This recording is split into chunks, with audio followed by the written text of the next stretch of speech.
Bismillahirrahmanirrahim. Assalamualaikum warahmatullahi wabarakatuh. Alhamdulillah. Alhamdulillahi rabbil alamin. Wabihi nasta'inu ala umurid dunya waddin. Wassalatu wassalamu ala nabiyyina Muhammad wa ala alihi wa ashabihi ajma'in, amma ba'd. Hayakumullahu ya Ustadz.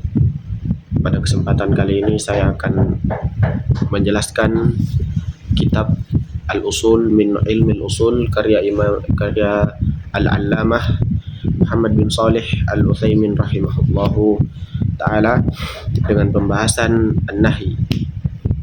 Tapi langsung saja, qala al-musannif atau qala al-muallif rahimahullah, penulis yaitu Syekh Al-Utsaimin rahimahullah mengatakan An-Nahi. Apa itu An-Nahi? Maka di sini Syekh memberikan pengertian, yaitu nahi adalah qaulun yatadammanu talabal kaffi ala wajhil isti'la bi sighatin makhsusatin hiyal mudhari'ul maqrunu bilan nahiya. Taib, qaulun yaitu perkataan atau ucapan yatadammanu talabal kaff yang mengandung makna perintah untuk menahan ala wajhil isti'la, dari sisi yang atas, bi sighatin makhsusatin dengan sighah yang khusus. Sighah itu adalah fi'il mudhari yang datang bersama la an-nahiyah. Maka contohnya dalam Al-Qur'an, a'udzubillahi minasyaitonir rajim, wala tattabi' ahwa'alladzina kadzdzabu biayatina walladzina la yu'minuna bil akhirah. Nah, kata la tattabi' ini merupakan an-nahi, contoh dari an-nahi, karena dia datang dalam sighah khusus, yaitu la an-nahiyah yang dibarengi dengan fi'il mudhari'. Kemudian pada pengertian yang disebutkan oleh muallif, yaitu qaulun, yaitu sebuah perkataan, ini mengeluarkan makna isyarah, karena isyarah tidak ada bentuk perkataan, meskipun isyarah itu menunjukkan pada an-nahi. Contohnya, orang yang mau berdiri kemudian kita berikan isyarah begini, meskipun dia dipahami bahwa itu adalah nahi, artinya jangan berdiri, tapi dia bukan sebuah perkataan, dia hanya sebuah isyarah, maka isyarah itu tidak bisa disebut sebagai an-nahi. Kemudian talabul kaffi, yaitu perintah untuk menahan. Nah, ini mengeluarkan makna al-amr, karena talabul kaff artinya melarang untuk melakukan, sedangkan al-amr adalah talabul fi'l, dia meminta untuk melakukan sebuah pekerjaan. Jadi ini berbanding terbalik. Kemudian ala wajhil isti'la, ini mengeluarkan makna al-iltimas dan ad-du'a, karena al-isti'la adalah permintaan dari yang di atas kepada yang di bawah, ini disebut al-isti'la. Adapun contohnya tadi seperti seorang ayah memerintah kepada anaknya atau melarang kepada anaknya, itu belum disebut isti'la. Adapun kalau seorang anak melarang kepada saudaranya, ini sederajat, maka ini disebut al-iltimas. Adapun jika seorang anak melarang kepada ayahnya, maka ini disebut ad-du'a, tapi ad-du'a lebih cocok digunakan kepada seorang hamba dan Tuhannya, sebagaimana dalam Al-Qur'an, Rabbana la tuzigh qulubana. Kemudian dalam surah Al-Baqarah, Rabbana la tahmil alaina wa la tuhammilna, dan seterusnya. Kemudian dalam perkataan penulis bisighatin makhsusatin hiyal mudhari'u ila akhirih, ini mengeluarkan makna apa saja yang menunjukkan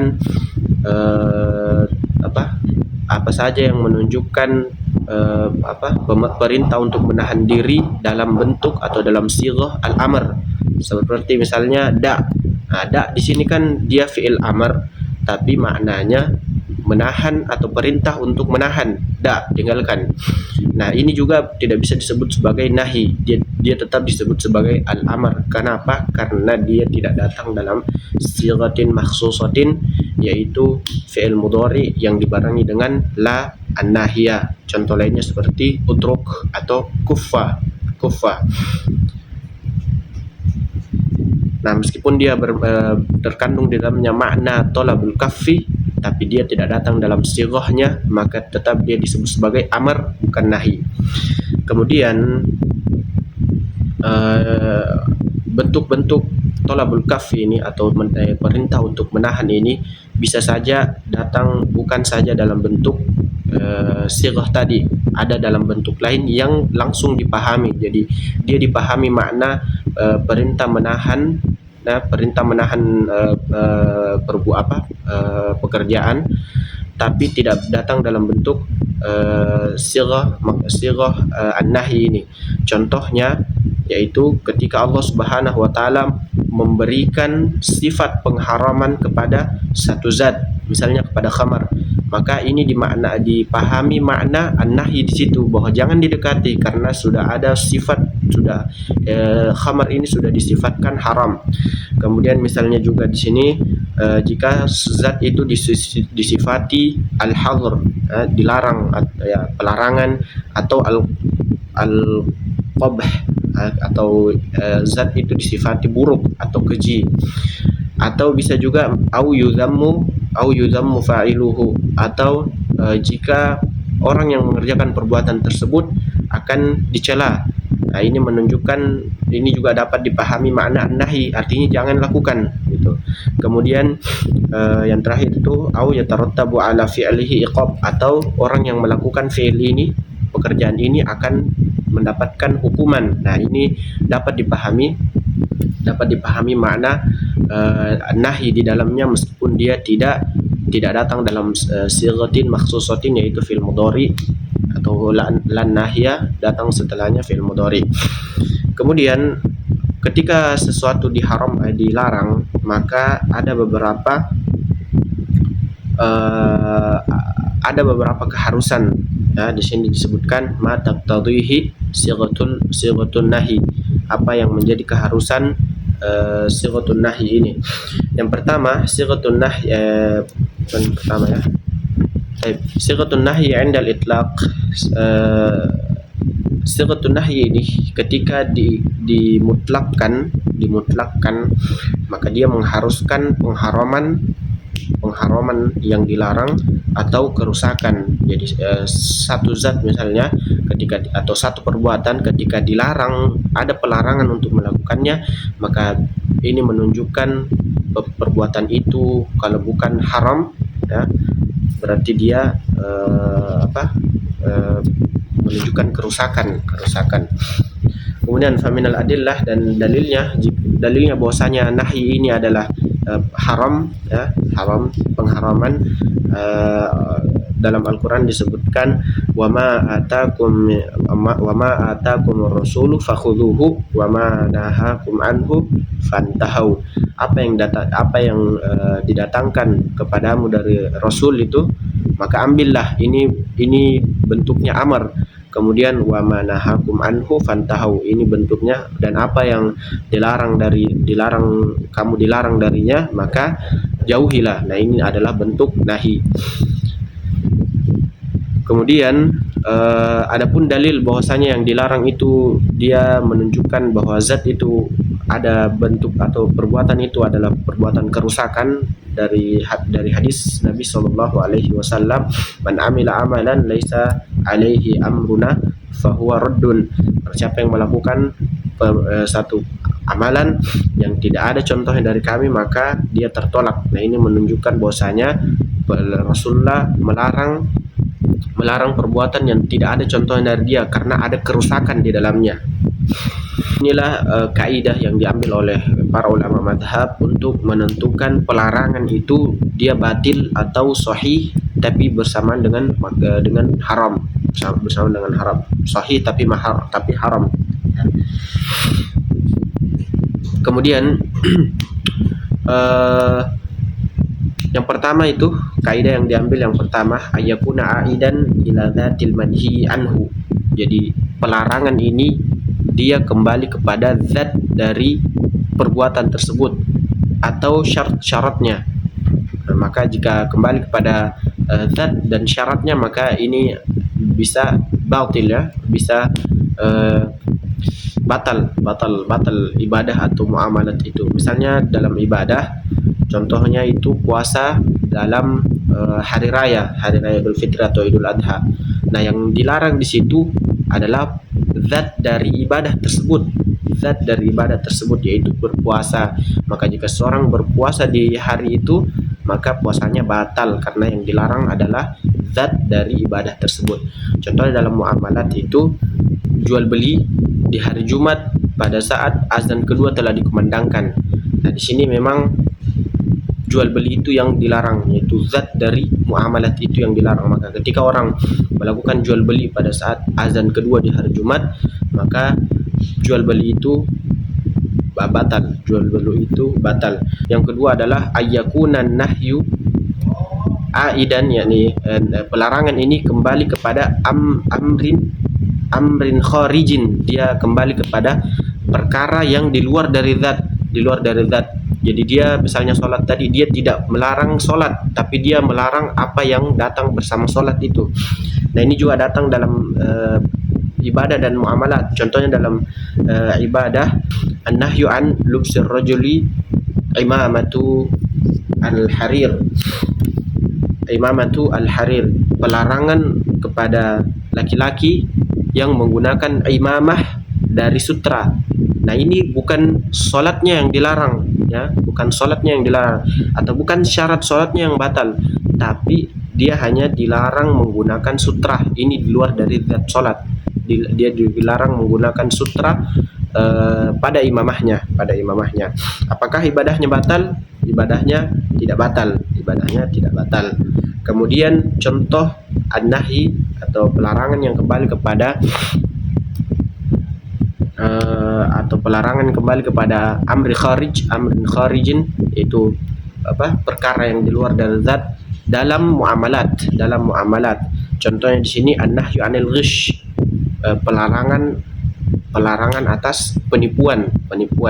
Jadi seorang misalnya menjual tapi yang satunya menipu, kemudian sudah terjadi jual beli, maka jual belinya tetap sah meskipun di dalamnya ada penipuan, karena pelarangan di sini kembali kepada penipuan, bukan kembali kepada jual belinya. Jual belinya tetap sah. Kemudian waqad yakhrujun nahyu anit tahrimi ila ma'anin ukhra li dalilin yaqtadi dzalik faminha al-karahah. Nah, kemudian pelarangan ini dia tidak harus bermakna bahwasanya itu sesuatu yang dilarang itu dia haram, tapi juga bisa datang bermakna lain, tapi dengan syarat harus dengan ada dalilnya.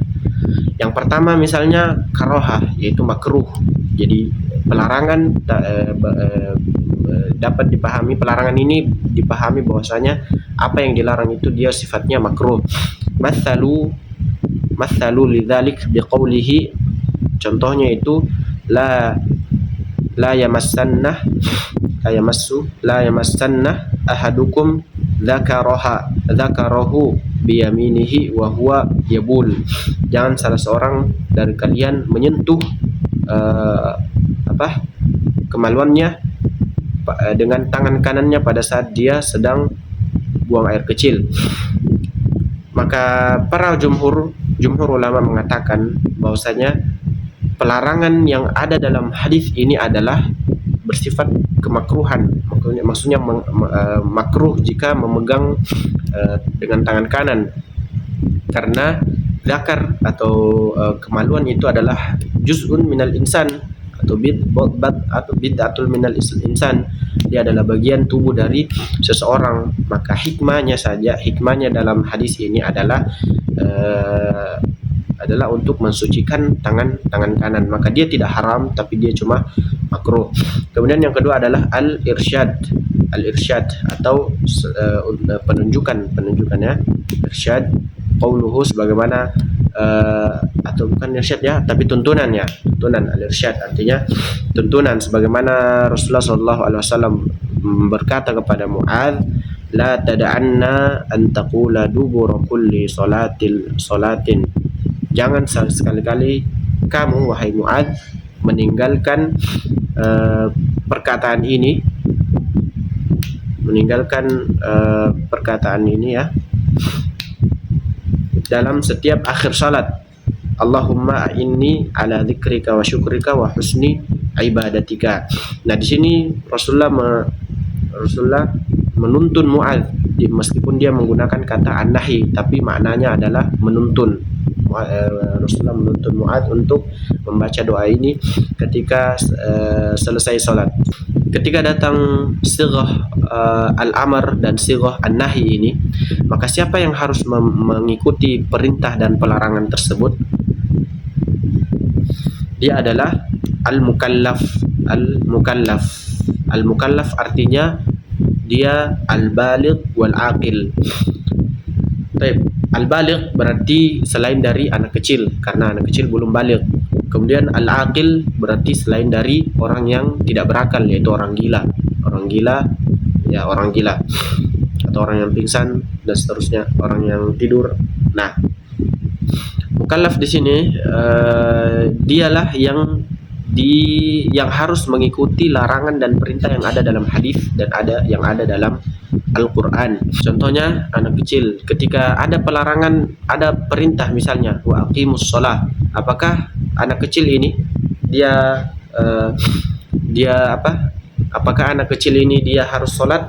Maka jawabannya adalah tidak, tapi dia diperintahkan untuk sholat supaya dia bisa terbiasa dengan sholat tersebut.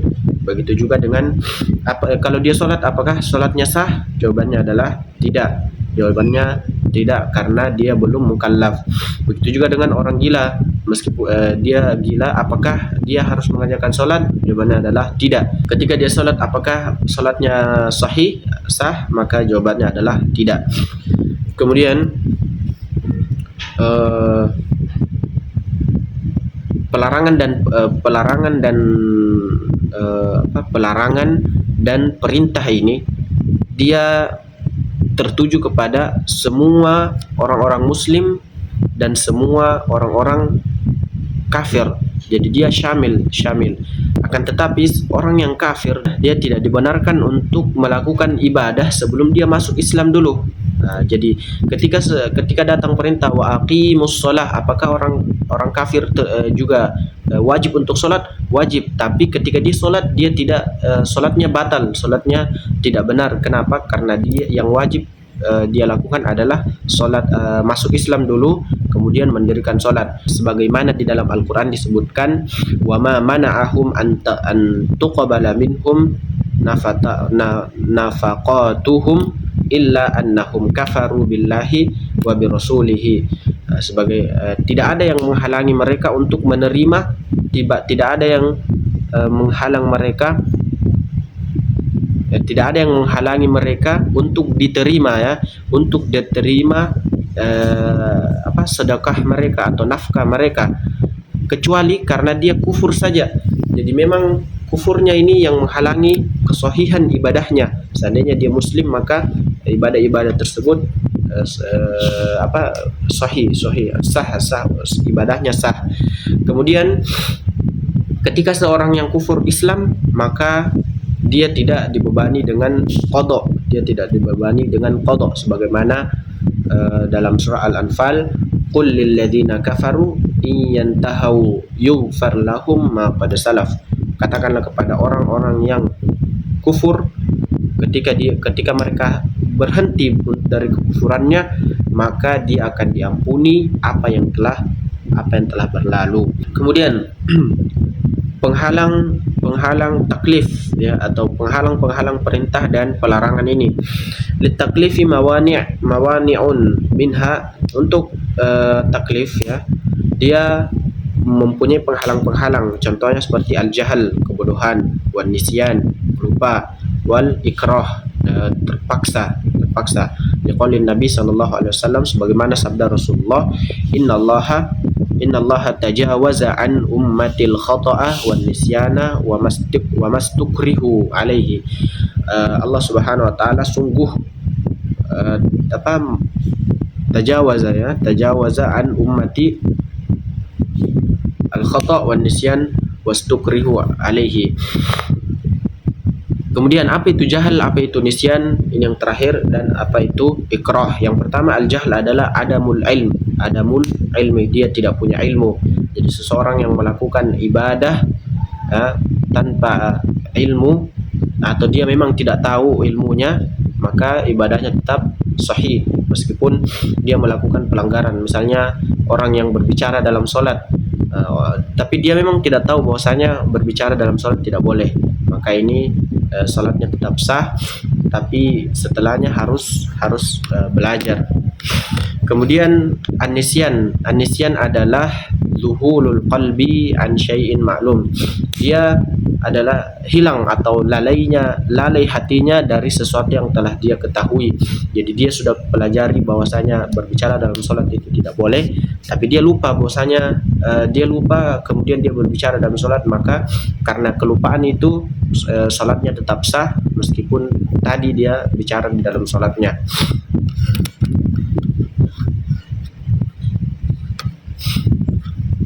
Kemudian ikrah yaitu terpaksa, ilzamu syakhsi bima la yurid, keharusan seseorang melakukan sesuatu meskipun dia tidak mau melakukannya. Contohnya seorang disuruh untuk kufur, ya, kemudian dia melakukan kekufuran, karena dia ikrah, maka di dalam hatinya mesti mutmainnun bil Islam, mesti tenang dalam keadaan Islam, maka meskipun dia mengatakan kalimat kufur, maka dia tidak kufur secara dia tidak kufur. Kalau misalnya dalam ibadah, orang yang ikrah ini, orang yang terpaksa ini, contohnya ketika seseorang terpaksa tidak sholat karena dilarang, ada orang yang melarangnya kalau dia sholat dia akan dibunuh, maka dia tajawaz, dia tidak sholat karena ikrah, tidak apa-apa, dengan syarat harus diqadha di waktu-waktu ketika dia sudah tidak terpaksa lagi. Nah, paling terakhir penulis memberikan pesan bahwasanya halangan-halangan ini merupakan hakullah, dan ini menunjukkan bahwasanya hak-hak yang kepada Allah ini selalu diberikan kemudahan. Adapun hak-hak secara makhluk kepada makhluk, maka harus diberikan hak kepada orangnya sampai orang tersebut ridho. Allahu a'lam. Wassalamualaikum warahmatullahi wabarakatuh.